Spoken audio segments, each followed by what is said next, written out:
what do you really want this year to be about, regardless of what's going on the outside world? It's easy to say, but they're controlling the business, or they're shutting you down here. You can move.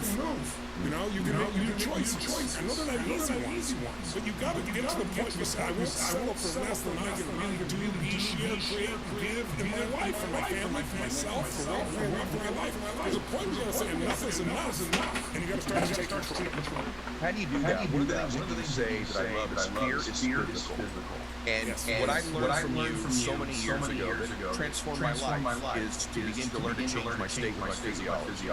Everything in my life starts with physiology, from my fitness, but also when I'm feeling something I don't want to feel, I try to shift my physiology. And I just heard you recently say this, I'd like you to speak to it, that fear is also a physical thing. I want you to elaborate a little bit about that. Well, first of all, if you're concerned about COVID, according to the CDC, and I have this on my book, the number one issue besides age, obviously, the number one piece is being overweight, right, or obese. That is number one. And just this week, CNN, New York Times, for the first time, 2 years later, coming in saying, you can reduce your risk if you take care of your body, right? Do you know what number 2 is, according to the CDC?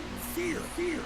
Because when you get fearful, it changes your breathing, your body temperature, your tension in your body, all these things create a trigger reactions, hormones in your body make you crazy. So when I say fear is physical, here's what I mean.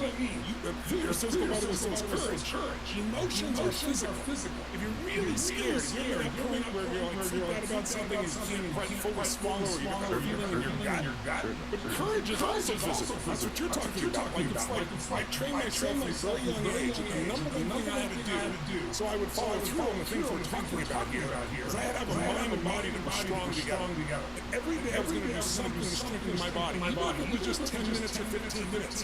Something was going to shift me physiologically to do that. And so I get scared or I get frustrated and I go on a run, I go on a sprint, and I wasn't in shape. It didn't matter. I pushed myself beyond where it's comfortable. I go lift weights and I push beyond where it's comfortable. And when you do that, everything in your nervous system changes.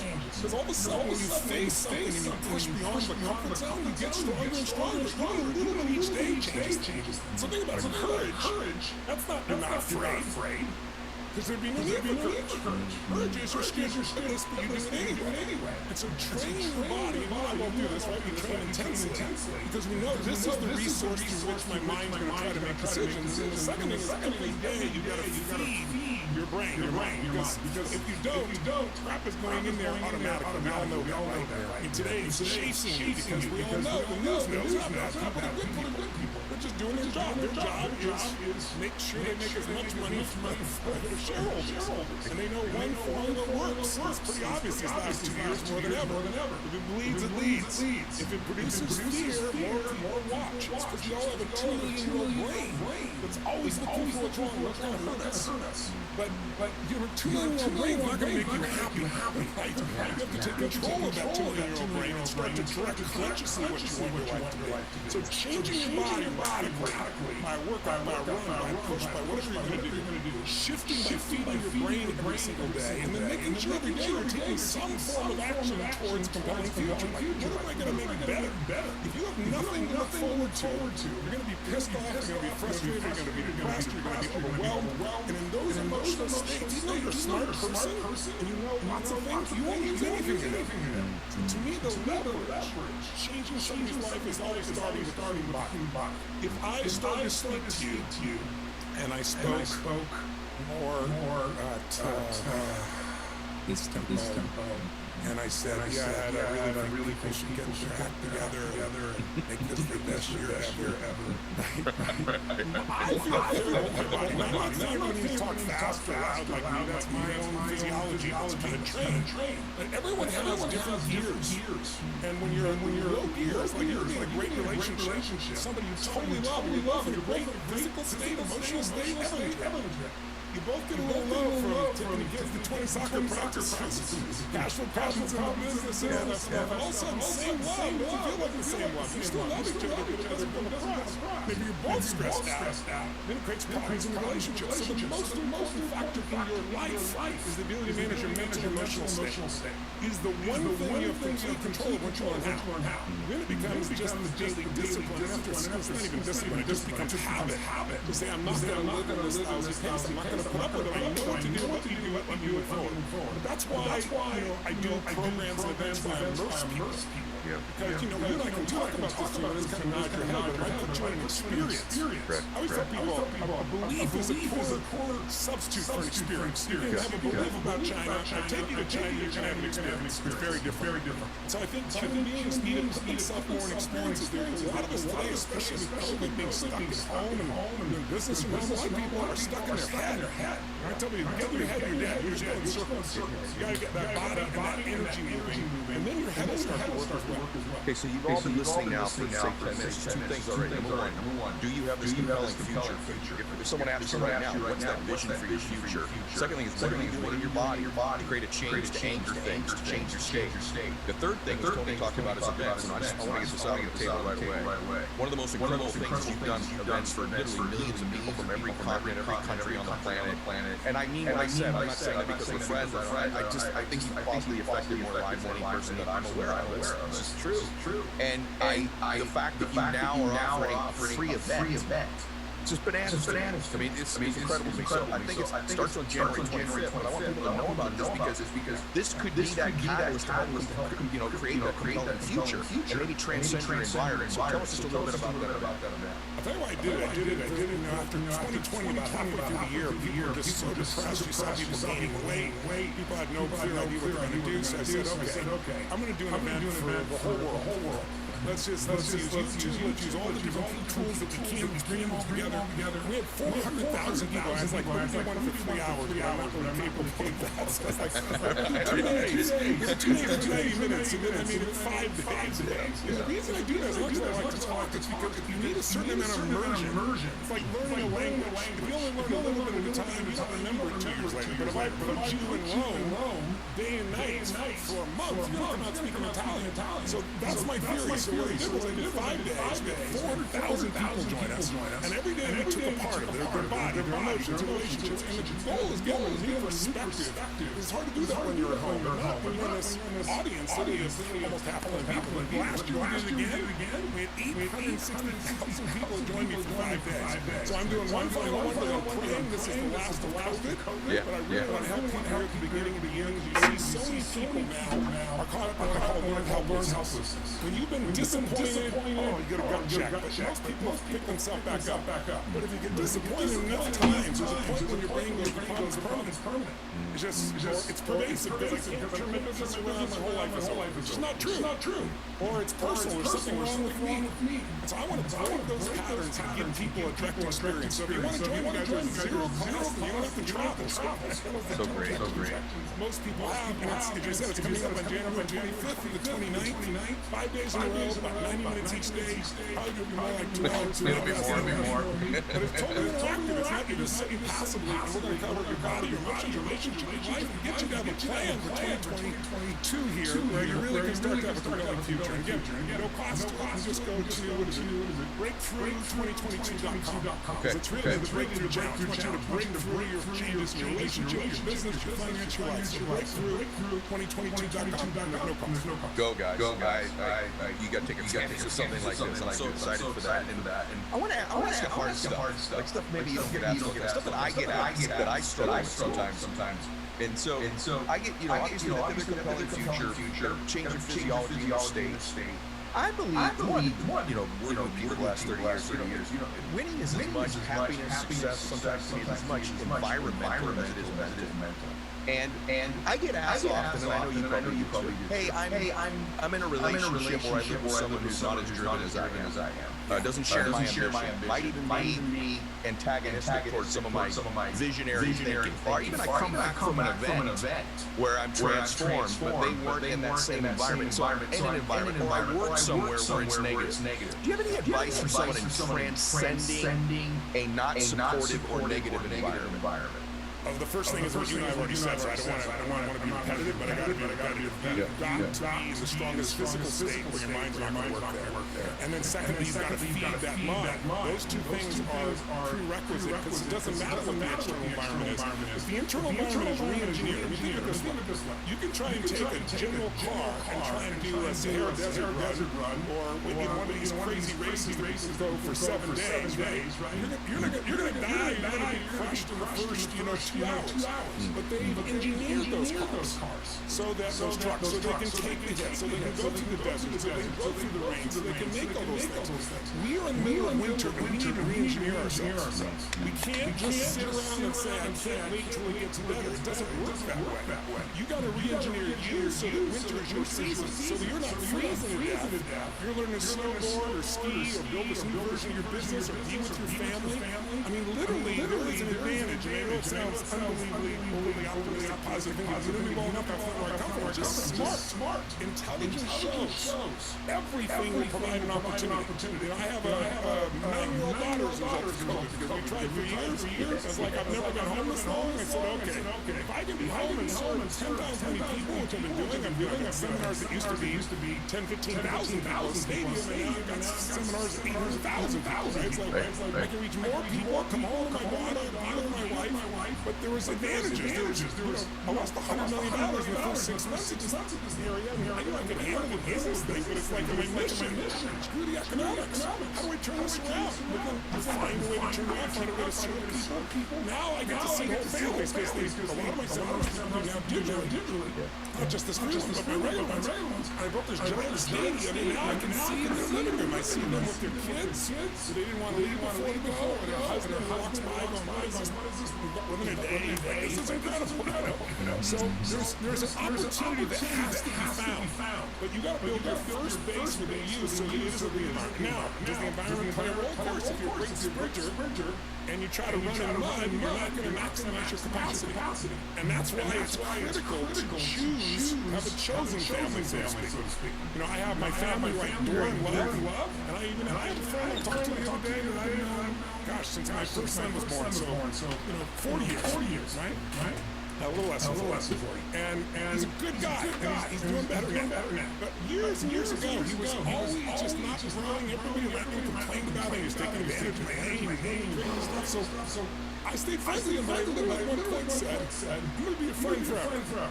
But I said, we're not going to hang. Unless something shifts. It was one of the toughest things I was thinking. It was a really smart thing. Now, 40 years later, he's made a shift. We have a nice relationship. But you got to choose who you're going to surround yourself with. Now, you can't do that. Sometimes family or one of your husband or wife isn't aligned. Then you got to find how to get that alignment. And that's your job. Your job in a relationship is not to go get something. Your job in a relationship is to bring something to the table. Which means you got to know, what do they want? What do they need? What do they desire? What are their wounds? Relationships is the thing in the world. You got to decide, what do I really want in detail? You got to decide, what does this person really want? Need, desire. And then I got to get addicted to meeting those needs, and just find their needs, and I love doing it. In the beginning of the relationship, most people are so excited about their partner. After a few years, it's like you take out the trash. You lose the joy, lose the passion. So long answer to you to say, I don't believe environment is the most important thing. In fact, I know it's not. The inner environment is the most important thing. I can take you person after person in the worst environment, found a way to thrive still. And so if you buy its environment, you're going to end up being victim, even though that's not your mentality. It's just where it goes. Now, can I enhance my environment? Can I choose people to bring into my environment? People I want to learn from? I want to get coached by? People I want to help? Yes. And that's critical for your long-term success. I just think about so many things that you do, not just that you say. There's a lesson in there that most people miss because we were talking about when it happened. COVID happened, and you run a business, particularly with you got other businesses. But the one you're got lots, right? But the one you're most well known for in the public is your outreach to David's Destinies, the Life Masters, UPW's events. And it was very expensive. It was a gigantic team. You can't put events on there. But yet you then took a risk. You made a calculated risk by building a studio and making an investment where you had no idea. It was like you built it, hoping they would come, right? And that's that was a real ballsy move, gutsy move at that time that no one else was making other than you. The space, everyone was a little bit fluid, and you didn't step forward and lead. And I admired that so much. And I think right now there's a lot of people that are sort of they're holding back a little bit. They're a little bit, you know, gun shy right now. And I'm wondering if you think that's appropriate right now, or what advice you would say. You know, I'm just going to wait this out to see where the cards fall. Yeah, that would certainly not be my recommendation or not yours. Right. Because momentum is everything. Right? The hardest part in life is creating momentum. So when that all happened, you know, I had built something with momentum over, you know, 40 years, literally at that point. Around the world, you know, what do you do all of a sudden when, you know, suddenly they say you can't do an event for more than 10 people and you have 15,000 people scheduled to take over the stadium. And you know, I did, we're going to Vegas today, we're going to shut down Vegas. When they shut down Vegas, I know I'm going to rent a church, a mega church from a buddy of mine in Houston, 18,000 people. They're not going to keep Costco open and shut down the church. Kept Costco open and shut down the church. So I got to the point where it's like, what do you do? And when you think there's nothing you can do, that's when you can do something. When you think I don't know what to do, that's when you know what to do. You just push yourself. And so I was like, I pulled my team together. I said, I got to do like a webinar with 252-inch screens, and I said, I'm going to kill myself first. I said, I got to create an experience for people. They need it desperately, wherever they are in the world. So literally, I'm going to take recorders like, okay, here's what we're going to do. 20-foot high LED screens, 50 feet wide, highest resolution in the world, 0.67, 50 to 300 degrees around me, around the back. I'm going to call my buddy Eric Yaron, and I'm going to see him Zoom to expand it from a little 1,000 to 20,000 to 30,000. I'm going to hire a firm to create an app so we can shake it, so it sends a signal, so you can hear reality people clapping, because the more it's shaking, the louder it gets. And I just started creating the whole thing an hour there, so I'm done. My CFO says, Tony, you know, after he saw the numbers, over $20 million by the time I'm done, he's like, Tony, should we rent some of this first? And I said to him, listen, well, first of all, you can't. I said, go do your best. That's not what I'm looking for. I said, second of all, this is going to be this way for a while. Yeah. And we're going to use this to help more people. And when things go back to normal, we're going to do that too. I just did the Destiny where I had, you know, 10,000 people from 97 countries, and then I had 500 people in front of me because I built the studio, so there's 40-foot high ceilings, so I could lift the 20-foot screen. And so now I have a hybrid event. People want to come to our center there, people want to be in the middle of the night in some other country or able to participate. But all that comes from just taking action and momentum. If you build momentum, you can accomplish anything. You see it in sports, you see a team that's dominating and somebody's still developing momentum. Your job right now is create momentum. That's why I'm building this challenge. Basically say to you, let's do a breakthrough for you right now so you know it's real. Let's get you to get a real result. Let's get you to shift yourself physically and mentally and emotionally so you can build that momentum, because it takes so much energy to rock it out of the atmosphere. It takes very little to take it out of the solar system. So that momentum is critical. Do you think we're going back to normal? Is going back ever? Or do you believe we're going to be in some sort of hybrid economy? Did this just accelerate what was inevitable like a decade because of the pandemic, and we were heading here anyway? I really serious. You're best mind of your own. Where are things going in terms of the economy? I think there are major challenges. We're in winter right now, but we have not seen our more challenging winter. And I don't say that derogatory. Anybody can be right, being negative. But you know, every year I prepare for a financial planning where I bring in 6 or 7 billionaires and I'm experts. I feel like a Michael Saylor on crypto. I bring Ray Dalio on finance. I mean, literally, the who's who of the financial world is who I get. And I interview 7 days and nights to prepare for that. I have to see how things are going. So you know, this is a book that you don't already have. You should get. It's called The Changing World Order. It kind of answers your question by studying 500 years of history to show you where we are. Right now, we have some major challenges ahead. I think in the short term, we're going to do fine. We're going to make nice moves. I'm sure we'll figure things out. But over the long term, we have to be prepared because there's a cycle change that's happening. And you need to understand these types of steps. I recommend to anybody who's uncertain about their life right now to give it perspective. There's a book called The Fourth Turning. I read it in 1997. It's still one of my favorite books in terms of my favorite to read, to be honest with you, writing. But the insights, and what it basically shows, you know, Bill Clinton gave me a book called Generations, by the same author, William Strauss and Neil Howe. And it's like 700 pages, and it's 500 years of American history, you know, Anglo-American history. And it shows that there's patterns that we go through history. They're just like seasons. There's a winter, there's a spring, there's a summer, there's a fall. And they're documented, you know, 1,000 years of Roman history. So this book in the fourth turning help me understand that you got to know what season it is. Think about this. Like if you and I want to make a difference for somebody, or our children, our grandchildren, there's 3 skills you got to master. You're going to be in a world where right now, read Oxford studies, they say, you know, like 20, 40, you're going to blink your eyes, that's, you know, 18 years. You're going to see 45% of all current jobs will be gone, right? You're going to be replaced by robotics, replaced by algorithms, replaced by artificial intelligence.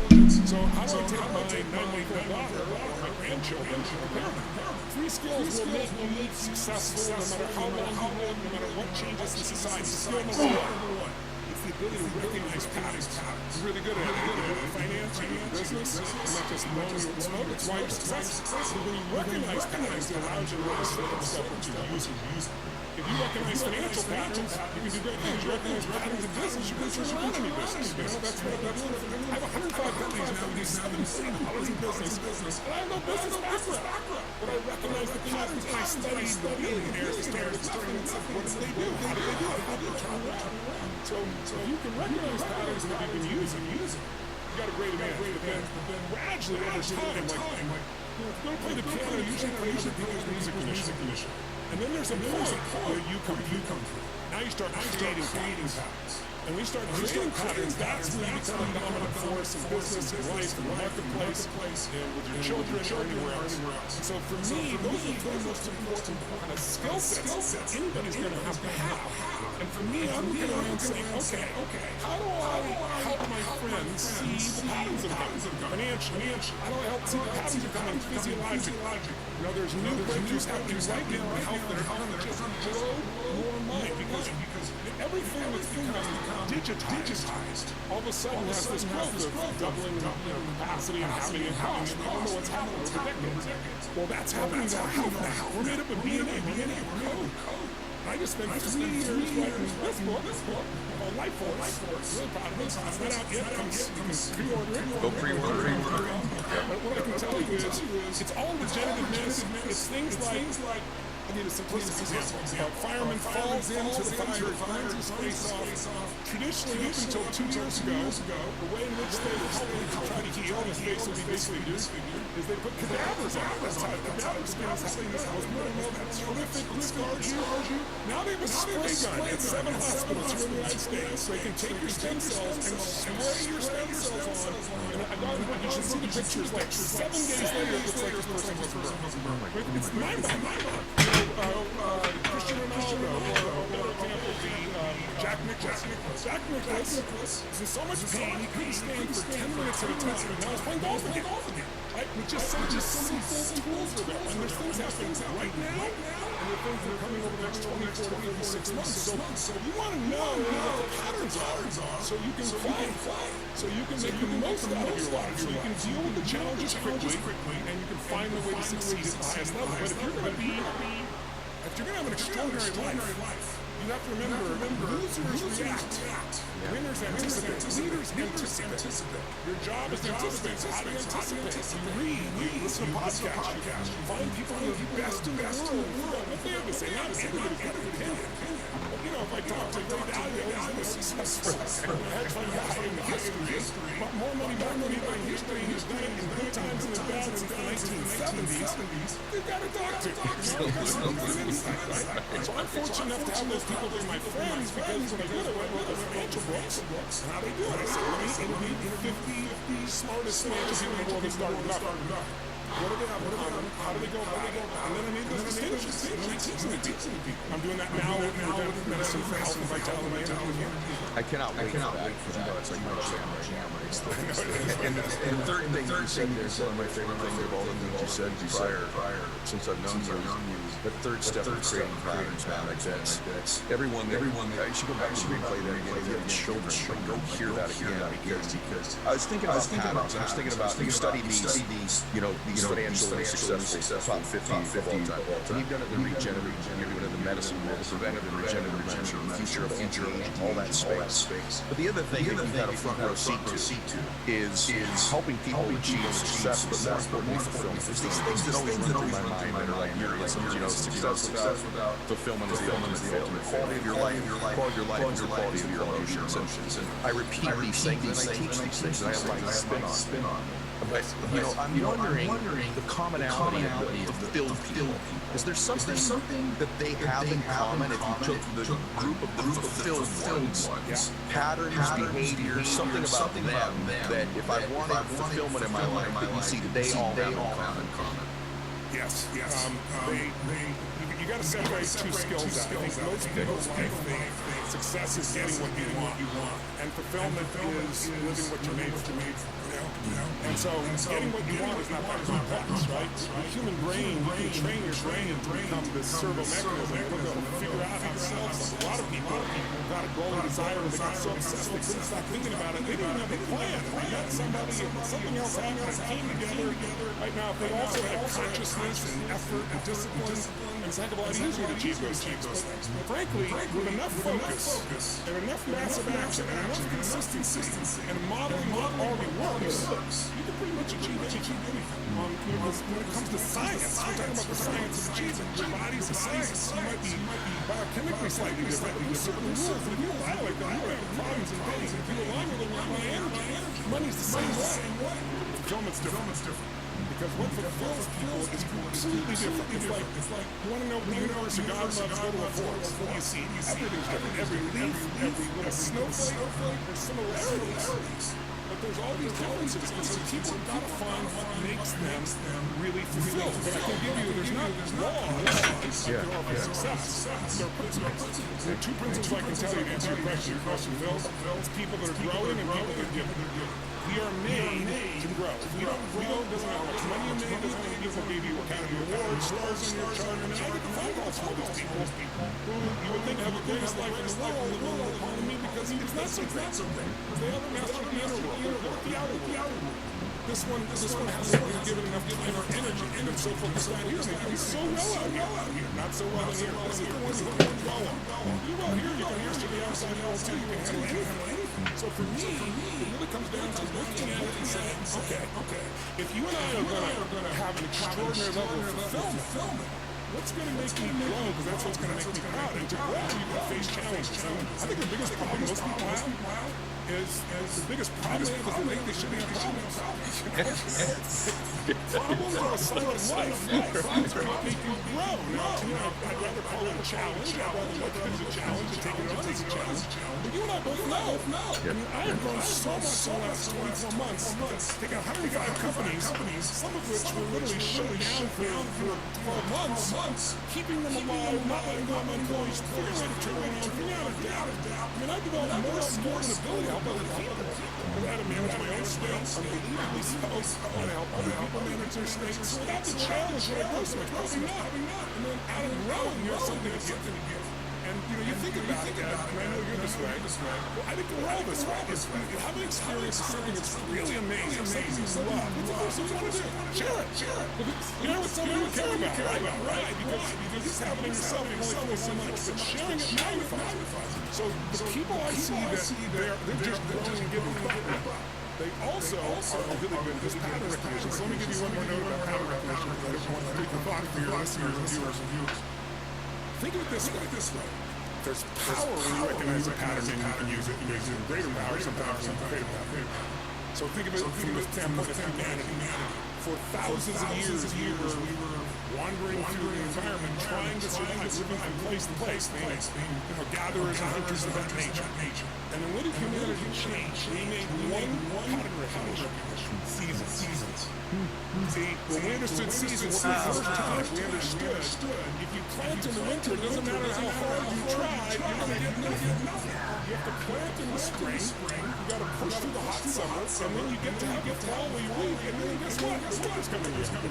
And some winters are long, some are short, some happen sooner, some later, but you can't break the sequence. And so there's a pattern, that pattern changed humanity. So I'll tell you the pattern of changing. Realizing there's a pattern to your own life. There's a pattern. 0 to 20 is for most people springtime. It's where it's the easiest to grow. You're being taken care of if you're lucky. Some of us maybe not. Some of us take care of others at a young age. But regardless, overall, 0, 19, 20, 21, you got to gather and learn information, taking in to some extent from your life. But what happens 21 to 41? You go test that to decide what you believe. Like they told me how to be this and be screw that. Let me try this. You go to college, you go try something, you start a business, you get in a relationship, and you have all this testing procedures. So now you go through the hot summer, figuring it all out. And then, if you're really doing a good job planting in the spring and building through that summer, you'll hit the autumn where you get to reap. Or if you've done really well, 41 to 61 is a reaping time, right? Now, if you do plant in the spring, June, you're talking about you'll be reaping in the fall. That's good, right? But if you don't do your job, you're going to have problems. But that pattern is in people's lives. And when 61 to 81, and if you're lucky, you might want to 102.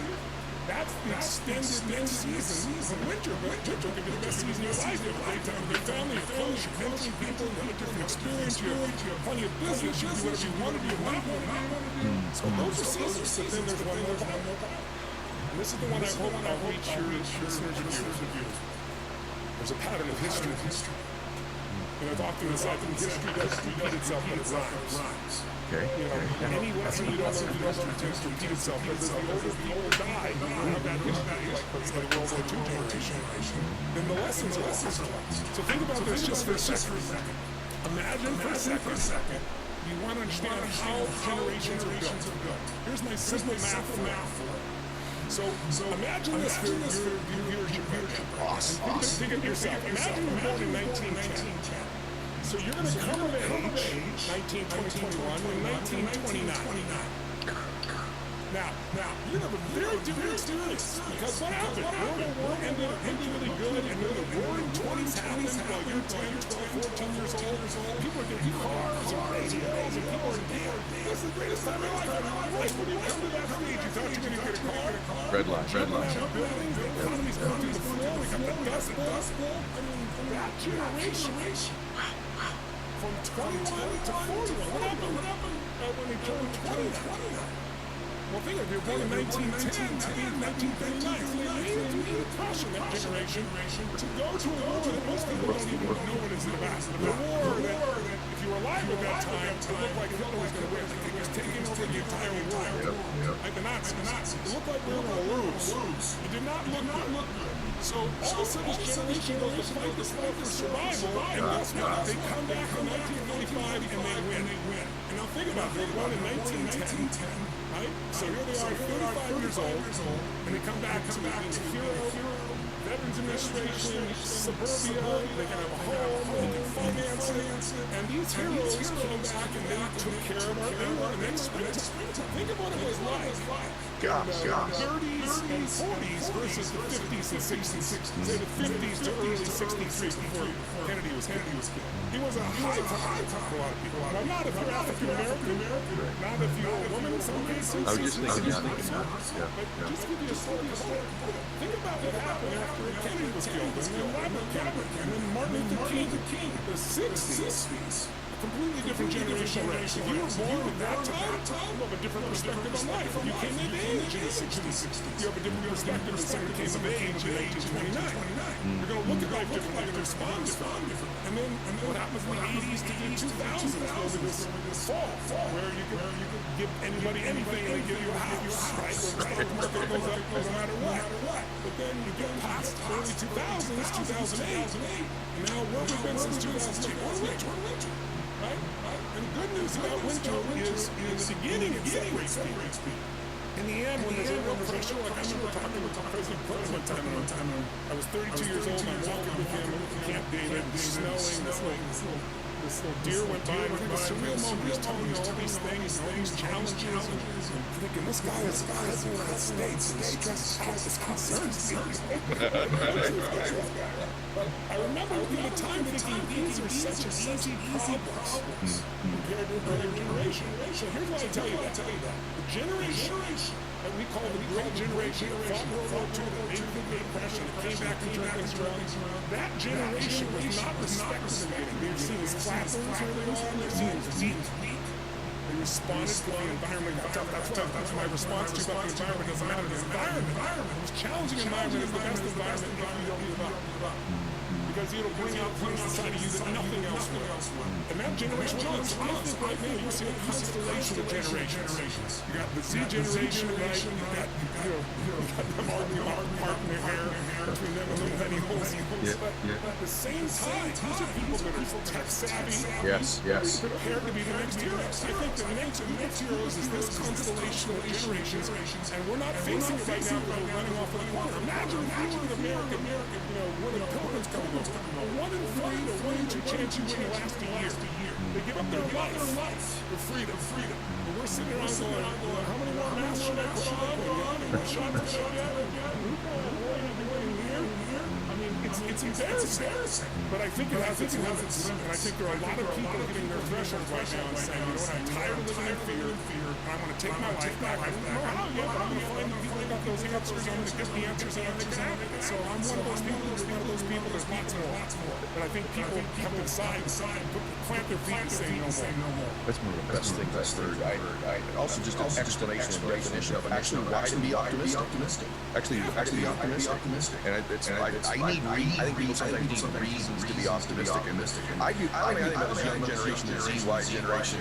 One, I think they've been exposed to. I think they want to contribute. They want to be a part of causes and missions. They're not just financially driven. So many of them want to be a part of something that makes a difference in the world. And we got to unleash them. It's about time we stop sitting on our hands and not unleash them. The way you described it, you are now trickling into the winter stage at your age. And I'm curious, there's something. This is like what was my friends and people listening. Maybe you used to really believe firm about life, people that you no longer believe. I think the smartest people every once in a while go, I changed my mind.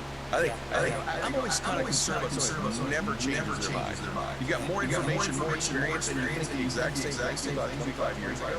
That would concern me. So I'm curious in your case if there's something profoundly that you kind of were pretty sure you knew that you shifted your beliefs on, or maybe more than one. I was just saying, there's probably a lot more than one. Just kind of in a more current form. I think there was a point in my life where I thought that I had to. I think my model of the world was sacrifice. And then, about 15 years ago, I remember I was teaching up at all these crosses, and I was so frustrated. It's like, wow, I'm doing this to me. I'm the one that's making it either or. I'm the one that's saying I have to give up everything that matters in order to serve. And I had these stories in my head. I'll tell you another small one. It's a big one. Small, simplistic. Yo, what's up, Stash? Yeah, man, I'm trying to finish this one quickly, too. What's up, bro? That's good, man. Get the endorphins flowing before work, making the money. All the balance, my man.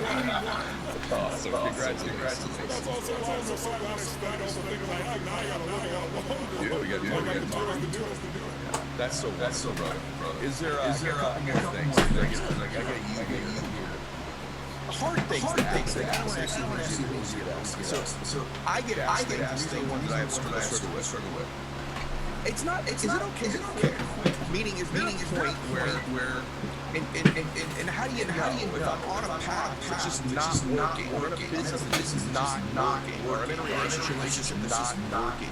I think there's people in this culture that quitting is this horrible thing. If you ever quit, that's failing. And I think something create this bondage around them almost in a relationship or in a business environment where pivoting even is like something a terrible thing to do. I'm just curious what you would say about that. That's a great quality question. It reminds me of what Felix James did because I stayed in a relationship for 20 years where I was really not happy. I made everybody else happy. I sacrificed that. And the reason I did it is because I grew up with 4 fathers. I swore I'd never get a divorce. So, all these ideas. I remember there's certain things like I'd rather die than lie. It was the stupidest thing to say. Once they become unhealed, they possess you. And they take you over. So you gotta be able to question anything. And so the answer to your question is yes, there's a time to move on. There's a time to start something new. There's a time to learn the lesson of this business or this. Interesting, man. 93 is quite more expensive here, but yeah, it's interesting.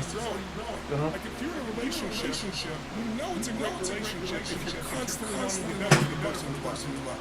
If you don't really give what they think, that's not a good sign. Right? I mean, it just means there's not the level of intimacy, there's not the level of connection. You might have been together forever, when he's not being, so it's like telling yourself the truth, I think, is the hardest thing for people. And I think the ideals get in the way of that, meaning the things you know, It's a good price. in your mind to be absolute. But I think when it comes to a business, it's not an easy question. When it comes to investments, it's easy. I don't to new investments, that's not better. I don't just get told by the next shiny thing. I really look at the insurance. When it comes to businesses, I'm pretty crazy. I've stayed in businesses way too long. I should have probably gotten out. I did it and sold it. Money just was my whole thing, but I don't quit. So I think there are times when you have to adapt the business to something new. I mean, if I was still what I was doing 2 years ago, on the road, I would do 115 cities on average, usually 12 to 16 countries. I was on a train every 33 days. And I don't know stop because I could so much momentum doing. But I'm doing it right now, my 250 employees in that company would be all because all around the world they didn't legally knew what I was doing. So you have to be able to tell yourself the truth about where you are, and also you're not giving too easily by saying where's the seeds of this business. Whereas the development, like, the business is really young, it's a toddler business. It's going to burn more cash than it's going to give you back. If it's a business that's in that go-go phase, the teenage phase, you get over like crazy, and then you don't have profits at some point, and the sales slow down, and you got real trouble. Is the business aging? But also, I look at the industry. Like, I'll give you an example. I have a friend, really good guy, maybe 45 years old, time of his life, like you had, really well put together, he takes care of his body, great mindset. Without giving his personal life away, he owns a very large business in Australia, dominates the industry. And the industry relates to big box office supplies. So I had him at one of my business seminars, and I walked him through stages, just like a human being goes through life stages. So it's a business. It's like history, right? And if you know the stage you're in, you do the right thing at the wrong time, and you don't get rewarded. Plant in the winter, you don't get rewarded, right? Buy a house, sounds good. 2007, maybe not the next time. So it's like a look at these things fit. Where's the real decision making here that makes us happen? So anyway, he's got this office business, and he's young, so in his life cycle, he's in his prime. His business is in its prime. He's years, it's crushing it. But where's the industry? Is that a young business? A growing business? Yeah. Aging business? There's no question it's an aging business. And I said to him, you got to separate these out, because if you're using your brain intelligently, you got to sell this business, because even though you got a great business, the multiple's going to go down every year because the industry's going down. Yes. Take those resources and reinvest. So again, it's looking at things by telling yourself the truth. Seeing what stage they're in, and seeing what stage the world's in. You might have the best idea in the world, but it's not going to work when everybody's shedding their own spots. Think about what product or services. You have to do. I love it. To get clarity, you had taught me a long time ago, about my rituals and habits and routines. And I'm curious if there's anything new you're doing, or what your routine just looks like for you. Anything new to it? Take me through maybe just the big notes of it. So basic fundamentals, like get up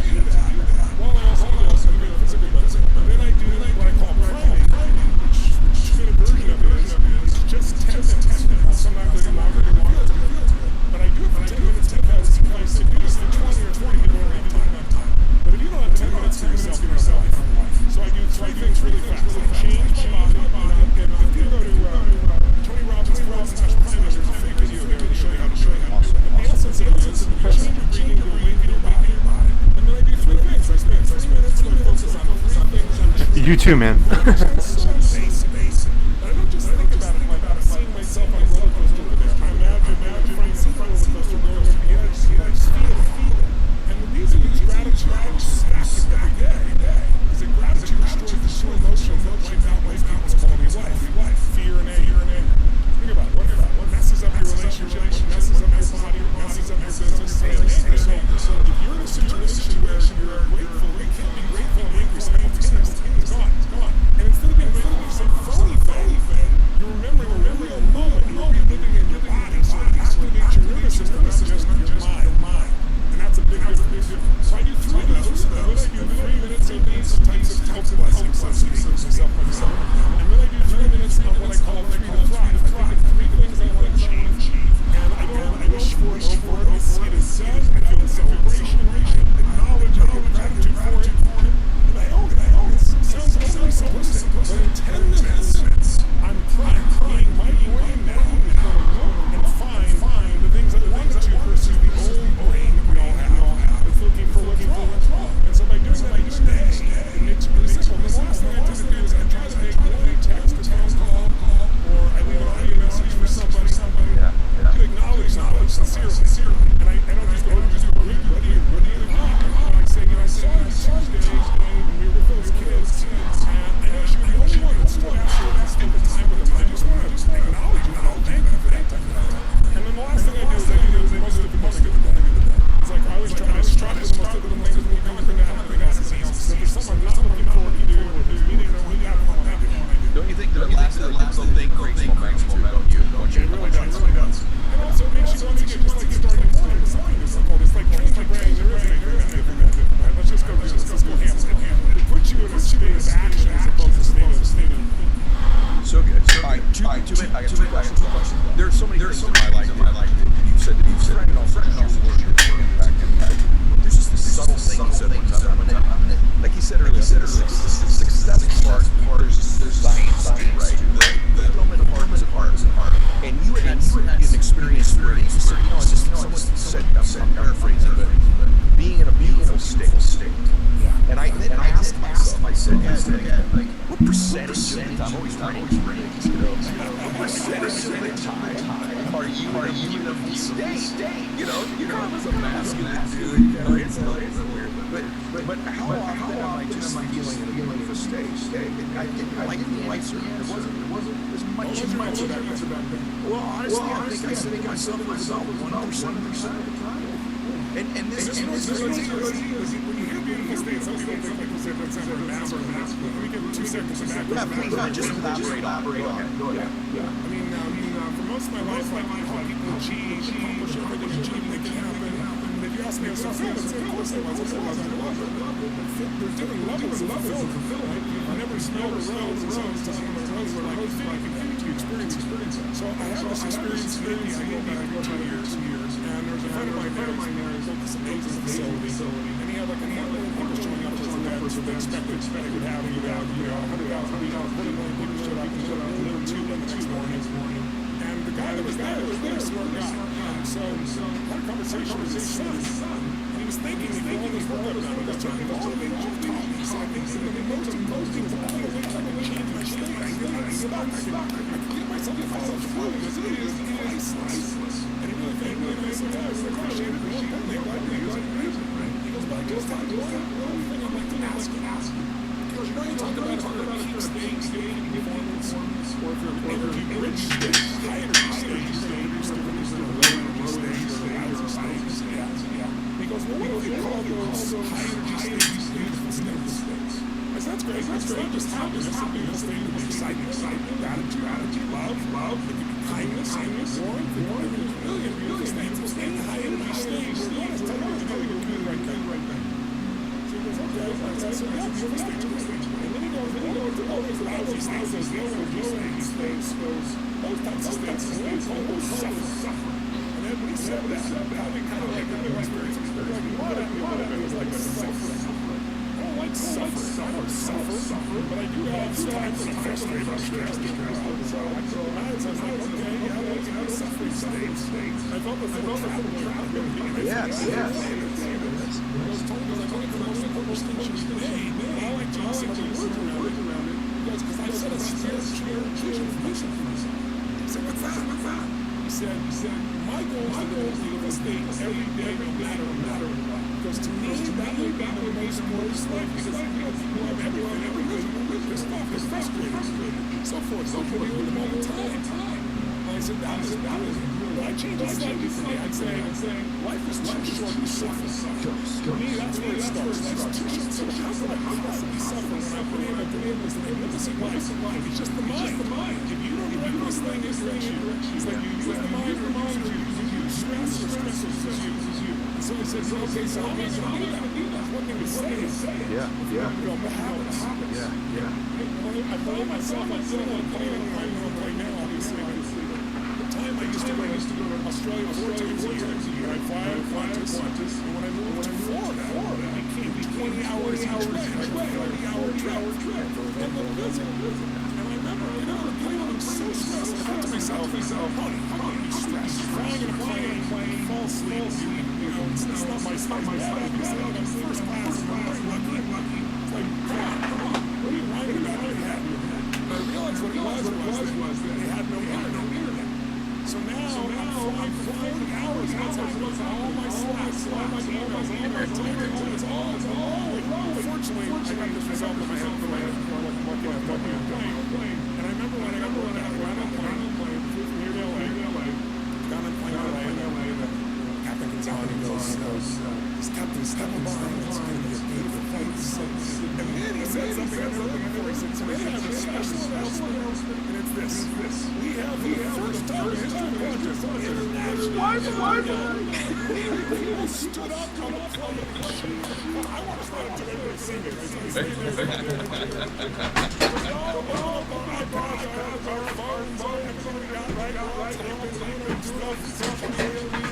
And 9 minutes later, It breaks down.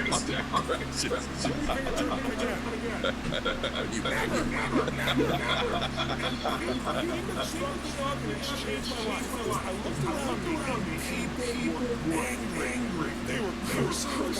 Along with this airline, they did this shit like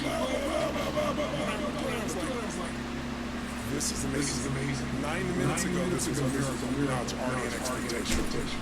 And then I realized all the unhappiness comes from all those expectations. You can't help that your mind expects. You can't direct it. And when you expect something, it's not upset. And it's like, if the only time I'm happy is when everybody meets my expectations. I got 105 companies, I got 38 employees on 4 continents. What are the chances someone's screwing up right now, doing something different than I think they should? 100%. So it's like, I need to make it so that other people don't have to behave a certain way to be happy. I have my preferences and stuff which they would do. But I'm not going to let my reaction to whether things work out the way I expected them. And so I said I could do it. So I have a 30-second rule, 90-second rule. It's like 90 seconds, I do it 30. I catch myself feeling that stress. And I let it go. Because I know it's not going to be ready for you. Because you can't stay stressed. There's always something you can appreciate, or love, or respect, or be thankful for, and the minute you do that, it changes your biochemistry. Your entire biochemistry changes. Like a different person. And so now it's become a habit. So I wouldn't say that I never stressed. But if mine was, I probably was more liberal with myself, staying between time. I would say it's more like 85% of the time now. It takes a lot of stuff because I'm just habits. Never, it's just your muscle. Yes. The same stuff that you said, you put it in perspective. I love it. One thing that you help me do is I identify good patterns. What put me in the state for the first last question. Mine was more like, if I'm not meeting everybody else's expectations, I need to suffer. And this standard of what I thought their expectations were was just something I made up in my mind. It was something wired in me as a little boy. If I can meet my dad's expectations, I can meet my mom, meet my coaches, then I won't suffer. Then I'll allow myself to live in a beautiful state. Once I acknowledge that pattern, understood the power over me, and I've created a new one. So thank you for that. That's awesome. I'm so glad I got to say, till I was 50, I still like on my birthday when I was 40. I haven't done it. Tens of people. It's never enough because I have that same thing you got. And then I have to sacrifice to make that happen. But I honestly say at this stage in my life, I wake up and I accomplish plenty. Help people. It doesn't make me any less hungry and want help. It's just I'm no longer whole on trying to fill up with this piece. It's more like I just want to help. It's like job ambitions. I'm going to transform this and that. You don't have huge goals to be the people. That's good stuff. But it's like my whole thing is just how can I help? Yeah. That makes life so much more lovely. When I help somebody, I feel phenomenal inside. The fact that I got something to help means I do someplace. Well, you did it today. Here. Thank you for this last hour. I know already feel it. People sharing this here that they love and care about. So last question. And I did introduce you to Gyges when we started, so I might as well. When she gets, when she gets to an age, and this may be kind of corny, but I don't feel like it is, because I'll know your answer. They don't want me to change. But if she asks you, Daddy, what is life all about? What's the meaning of life? I mean, this is a man, everybody, who's just affected so many lives from every single walk of life. People that have had the most terrible things done in their life, the most successful world leaders, presidents, top entertainers, best minds, and you walk amongst everybody and all of your events. She asked you sometimes if she really wants to know, Daddy, what is life all about? What's the purpose of this thing? What would you say? It's about growing up, that's overly simplistic, but that's what I want for everyone. It's like, it's about laughing, growing, giving, and living passionately, generously, graciously. It doesn't just money and meaning of your presence. It's very easy to say hello and not be there. It's very easy to say I love you, and it's just a habit. Which studied about 47 to 52% of things that do are just habits. The cool thing about habit is it allows you to do things. Like you're trying to drive a stick shift car at the beginning of the day, it's overwhelming. Now it's one thing, right?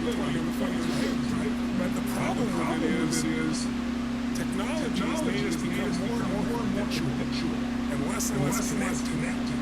And so for my daughter, I want her to experience love. That's what life is to me. And when you are loving, you have to grow to keep loving. And when you're growing and you're loving, to me, that's all she does. She learns that life is not what you're here to get.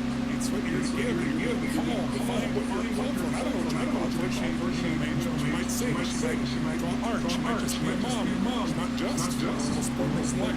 She might have no frame of reference about how she's going to do it. One person she's going to be a person that's earned it. And she's going to be a person who's proud of herself, because the earned part to me is the side comes. Like I have this amazing life, you can take away all the toys and things that I have, and I change what becomes a man. And also because I never had those things and I earned those things, the story, the examples of what it's like, right, to conquer all the challenges together. I want my daughter to have this experience. But to me, life is love, and life is growing and giving. That's really what me is about. That's what it's about. So beautiful. Thank you for today, bro. Thank you so much. I love you. Good luck. Continue to hear. I can see your podcast is crushing it. And I hope to see you in person sometime. I know. Get together in person. And everybody, January 23rd, we'll the link to the event in the show notes. And you can pre-order life right now. So you get that book and that really cut it out. So Tony Robbins, thank you for being here today, brother. Thank you for being here, sharing the show with people you love to hear about. God bless y'all. Max out. Hey guys, thanks for sticking around. If you'd like more, click the videos right here. They're exactly what you need to see next. And if you're new here, hit subscribe. Part of the Max Out community. Tell me what you think about the videos in the comments below. I read all every week. And I select winners to get all kinds of prizes, gear, clothing, make a comment.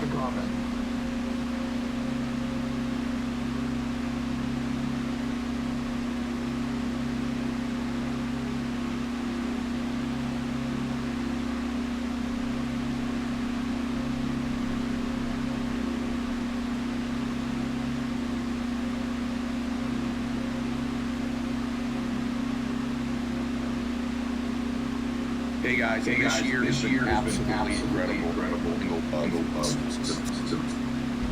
See, because Like you're able to understand because of their own limiting beliefs. Here's what's going to happen in your life. People with limiting beliefs are going to be projecting onto you their belief systems over and over and over and over again. And as long as you are aware that that's what's happening, then it's not probably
shares our values, but I study this topic about and what we allow your mind to cause.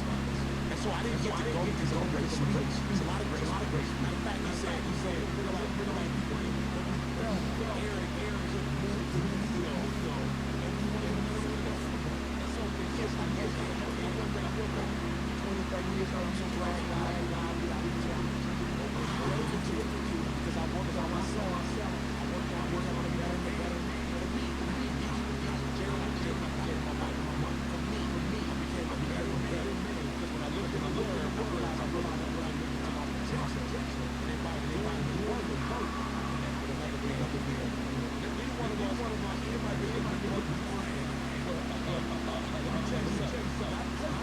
progressing, trying, fixing, revamping, structuring, purposing, I guarantee the way that the brain works, the spirit works, you start focusing.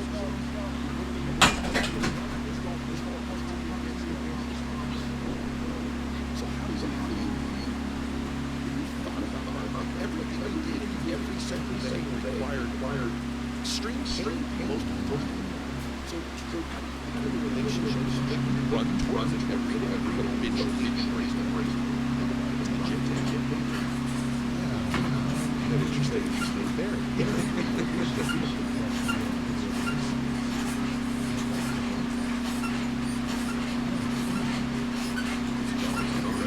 But the sweat,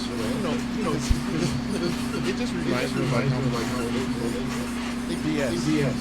Oh, the blood, sweat, and tears.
It's gonna suck. No different than playing basketball being practice on the line. Yeah.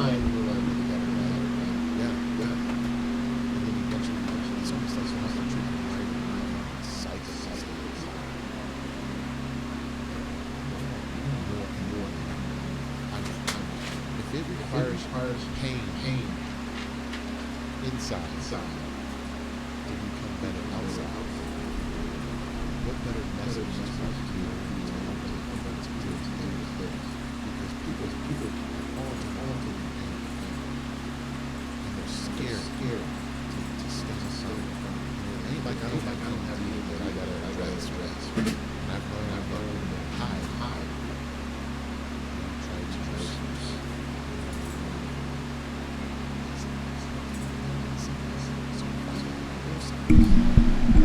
161 in the bag. Thanks for being here. I'm going to read somebody probably. Thanks. I want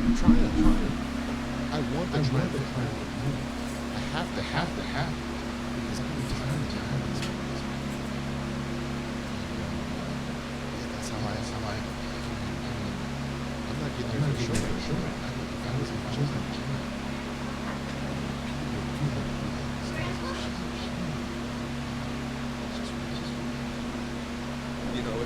this is like